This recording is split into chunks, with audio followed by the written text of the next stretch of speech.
श्री स्वामी समर्थ. नमस्कार. पूजा किचन चॅनलवर तुमचे सगळ्यांचे खूप खूप मनापासून स्वागत आहे. तर आज आपण वाढदिवस कसा साजरा करायचा हे बघणार आहोत. तर शास्त्रानुसार आपण वाढदिवस कसा साजरा करतो, तर आपण एकदम साध्या पद्धतीत वाढदिवस इथे साजरा करणार आहे. तर तुम्ही व्हिडिओ शेवटपर्यंत नक्की बघा. तर ज्याचा वाढदिवस आहे, मुलगा असो किंवा मुलगी, त्याला गुलाब पाण्यात मस्त आंघोळ घालून घ्यायची आहे आणि सुगंधी तेल घ्यायचं आहे इथे.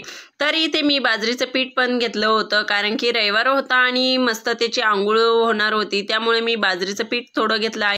तुम्ही दुधाची साय आणि बेसन पीठ घेतलं तरी जमू शकते. आणि इथे सुगंधी तेलाने आपल्याला मुलाला आंघोळ घालून घ्यायची आहे. तर सुगंधी तेलाने आपल्याला शास्त्रानुसार आंघोळ घालून घ्यायची आहे आणि कपड्यावरच आंघोळ घालायची आहे, कारण हे कपडे त्याला पुन्हा आपल्याला घालायचे नाही.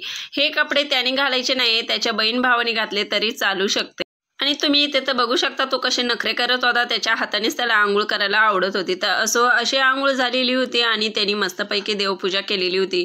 तर मुलांना देवपूजा करायला लावायचीच आहे. देवपूजा झाल्यानंतर त्यांनी सगळ्यांचं दर्शन घेतलं होतं, म्हणजे प्रौढ व्यक्तींचे आणि माझं पण देखील दर्शन घेतलं होतं. तर अशी त्याची देवपूजा झाल्यानंतर मी बनवला होता केक. तर आईस केक हा मी बनवला होता घरच्या घरीच. तर आईस केकच्या आपल्या खूप रेसिपी आहेत, त्याही तुम्ही नक्की बघा. तर इथे मी अशी छोटीशी डेकोरेशन करून घेतलं होतं आणि त्याला खालीच बसवलं होतं एका पाटावर. रंगीत पाट टाकून घ्यायचा आहे आणि त्याचं औक्षण करून घ्यायचं आहे.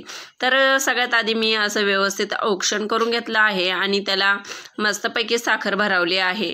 आणि सगळ्यांच्या हातात तांदूळ देऊन आपण मस्त रामरक्षा स्तोत्र म्हणणार आहोत. तर 145 ह्या 5 नंबरवर रामरक्षा स्तोत्र आहे आणि मी पण देखील हातात तांदूळ घेतले होते.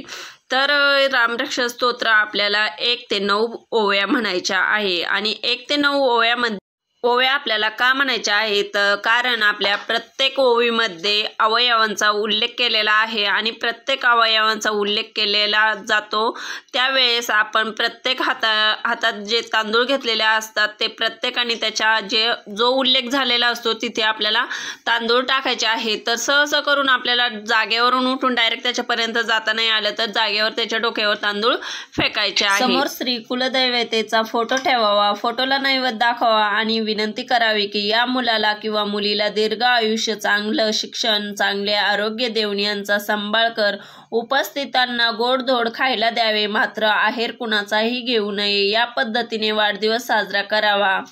आजकाल दिवशी मेणबत्त्या लावून त्या मुद्दाम विझवतात, हे अशुभ आहे. हे म्हणजे मेणबत्ती विझवली नाही पाहिजे. केक करतात पण त्यावर सुरी फिरवतात. अन्न शस्त्राने कापणे हे सुद्धा अशुभ मानले जातात. म्हणून या गोष्टी दोन्ही टाळून